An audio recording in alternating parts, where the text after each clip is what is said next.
Les machines de l'usine étaient arrêtées depuis 3 jours. Des millions d'euros de pertes. Même les experts venus d'Allemagne n'arrivaient pas à résoudre le problème. Mais le vieil homme qui buvait son café au coin de la table avait identifié le problème en entendant simplement un coup de stylo.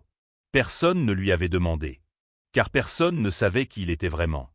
Bienvenue sur les histoires humaines. Avant de commencer cette histoire puissante, dites-nous dans les commentaires depuis quelle ville vous regardez cette vidéo aujourd'hui. Si vous pensez que de telles histoires méritent d'être racontées, abonnez-vous pour soutenir notre chaîne. L'usine textile de Roubaix était agitée dès les premières heures du matin. Mais cette agitation n'était pas de la production. C'était de la panique. La machine géante, cœur de la chaîne de production principale, s'était arrêtée brutalement il y a 3 jours. Des bruits, des vibrations, puis le silence. Monsieur Dubois, le directeur de l'usine, téléphone à la main, était en recherche permanente. Des experts avaient été appelés de Paris, de Lyon, même d'Allemagne. Chacun était venu, avait regardé, s'était gratté la tête, avait parlé en termes techniques et était reparti. La machine restait silencieuse. Ce matin-là, Pierre Bernard était assis à la table du coin de la cantine. 65 ans, cheveux blancs, lunettes, tenant son café, lisant son journal. Personne dans l'usine ne lui prêtait beaucoup d'attention. Tout le monde pensait qu'il était l'un des ouvriers retraités. Il venait de temps en temps, buvait son café, discutait avec ses anciens collègues et repartait point, mais Pierre Bernard n'était pas juste un ancien ouvrier. Et ce jour-là, il avait déjà trouvé la solution que tout le monde cherchait. L'après-midi, la dernière équipe d'experts arriva. D'Allemagne, de l'entreprise fabricante de la machine. 3 personnes, blouse blanche, ordinateur portable, appareil de test avancé. Tout le monde dans l'usine regardait avec espoir. Le jeune ingénieur Antoine parla avec assurance au directeur de l'usine. « Cette machine est de notre conception. J'ai travaillé 10 ans sur ces systèmes en Allemagne. Quel que soit le problème, nous le trouverons. » Pierre Bernard, depuis sa table du coin, entendait les voix. Il connaissait les vibrations que la machine émettait, les derniers bruits avant l'arrêt. Il y a 3 jours, exactement 10 minutes avant l'arrêt de la machine, il avait entendu ces bruits et avait compris ce qui allait arriver. La jeune équipe travailla 4 heures. Ils connectèrent des ordinateurs, firent des tests, ouvrirent des pièces. Résultat, aucun problème dans les systèmes électroniques, aucun dommage visible dans les pièces mécaniques. Nous ne comprenons pas pourquoi elle s'est arrêtée. Monsieur Dubois, déçu, alors que faire? Nous devons faire venir une plus grande équipe de Paris. Peut-être devrons-nous changer tout le système. Cela pourrait coûter 2 à 3 millions d'euros. C'est exactement à ce moment que Pierre Bernard se leva de sa table. Personne ne fit attention à lui. Jusqu'à ce qu'il s'approche de la machine et touche un endroit du métal avec sa main. Chapitre 3. Sagesse silencieuse. Pierre Bernard s'approcha silencieusement de la machine. Sa main, comme un médecin écoutant un patient avec un stéthoscope usé, toucha différents points de la machine. Il prêta l'oreille, écouta. Le jeune ingénieur Antoine le remarqua. « Monsieur, c'est dangereux ici, veuillez vous éloigner. » Pierre Bernard sourit. « Mon garçon, j'écoute juste cette machine. J'ai écouté le son de ce type de machine pendant 30 ans. Vous êtes ingénieur aussi. Je suis retraité. » Antoine, un peu arrogant. « Monsieur, c'est un système très complexe. Technologie moderne. Impossible à comprendre sans ordinateur. » Pierre Bernard ne se vexa pas. Il continua à toucher la machine. Puis il se tourna vers Monsieur Dubois. « Monsieur Dubois, pourriez-vous regarder cette boîte rouge?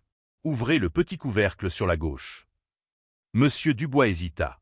Les experts allemands regardaient avec de grands yeux. « Pierre, tu... ouvre donc ce couvercle. » Quand le couvercle fut ouvert, ce qu'on vit choqua tout le monde. Et on commença à comprendre qui était vraiment Pierre Bernard. Quand le couvercle fut ouvert, une petite pièce métallique en tomba. Juste une vis de 2 cm. Mais elle s'était cassée à un endroit stratégique, était tombée dans la machine et avait bloqué tout le système. Les experts allemands, stupéfaits. Comment est-ce possible? Nos tests auraient dû montrer cela. Pierre Bernard, calmement, parce que vous avez regardé du côté électronique. Mais quand la machine s'est arrêtée, le dernier bruit qu'elle a fait était un bruit de rupture mécanique. On apprend cela avec 30 ans d'expérience. Antoine, étonné. 30 ans? Dans quelle usine avez-vous travaillé? Monsieur Dubois, avec fierté.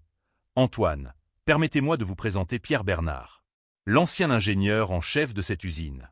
Il a construit les 10 plus grandes usines de France. Depuis sa retraite, il vient nous rendre visite en silence. Mais le vrai choc était caché dans ce qu'Antoine sortit de sa poche. Antoine sortit son téléphone de sa poche et montra une photo. Photo de remise de diplôme à l'université. Le vieux professeur qui se tenait à côté. Professeur Pierre Bernard. Vous étiez mon professeur à l'université. Il y a 15 ans, je suivais vos cours. Vous souvenez-vous de votre cours de dynamique des machines? Pierre Bernard sourit. Bien sûr que je m'en souviens. Tu t'asseyais toujours au premier rang. Tu étais un étudiant très travailleur. Les yeux d'Antoine se remplirent de larmes. Professeur, je vous demande pardon. Je ne vous avais pas reconnu. Et j'ai été très impoli. Ce n'est pas grave, mon garçon. L'important, c'est que nous ayons résolu le problème. Tu as aussi fait un excellent travail. Les contrôles électroniques étaient parfaits. Il manquait juste l'écoute à l'ancienne. Monsieur Dubois, professeur Pierre, pourquoi n'avez-vous rien dit? Vous connaissiez la solution depuis 3 jours. Parce que personne ne m'a demandé. Je venais juste boire mon café. Mais les jeunes devaient apprendre. Maintenant Antoine a vu ce qui se passe quand la technologie moderne et l'ancienne expérience se combinent. Et ce qui s'est passé ce jour-là dans l'usine n'était pas juste une réparation de machine. Il y avait une leçon beaucoup plus profonde cachée. Ce jour-là, en quittant l'usine, Antoine demanda à son professeur Pierre. « Professeur, je connais la technologie moderne, mais vous avez trouvé le problème juste en touchant avec votre main. Comment puis-je apprendre cela? Mon garçon, la technologie est un outil. Mais les machines ont une âme. Si tu leur parles pendant 30 ans, elles commencent à te répondre. Tu es un très bon ingénieur. Tu dois juste apprendre aussi à écouter. » L'usine reprit la production ce jour-là. 2 millions d'euros furent économisés. Mais la vraie valeur était la leçon apprise ce jour-là. Antoine, depuis ce jour, commença à parler d'abord avec les anciens maîtres lors de chaque visite d'usine. Il combina technologie moderne et ancienne expérience. Et il obtint de très grands succès dans sa propre carrière. Pierre Bernard boit toujours son café dans la même cantine. Il observe toujours silencieusement. Et si quelqu'un demande, il partage ses connaissances. Car les vrais maîtres ne gardent pas leurs connaissances pour eux. Ils les transmettent. Cette histoire vous semble-t-elle familière? Quel que soit votre âge, quelle que soit votre expérience, il y a autour de vous des gens plus expérimentés, plus savants que vous. Au lieu de les mépriser, être ouvert à apprendre d'eux apporte de la valeur à vous comme à eux. Des gens comme Pierre Bernard sont partout. Silencieusement, humblement, prêts à partager leurs connaissances. Tout ce que vous avez à faire, c'est demander et écouter. Avez-vous vécu une telle expérience? Y a-t-il eu un moment où vous avez réalisé que quelqu'un que vous méprisiez était en fait très précieux? Partagez dans les commentaires. Si cette histoire vous a apporté de la valeur, likez et partagez. Abonnez-vous au canal Les Histoires Humaines pour suivre la suite de ces histoires significatives.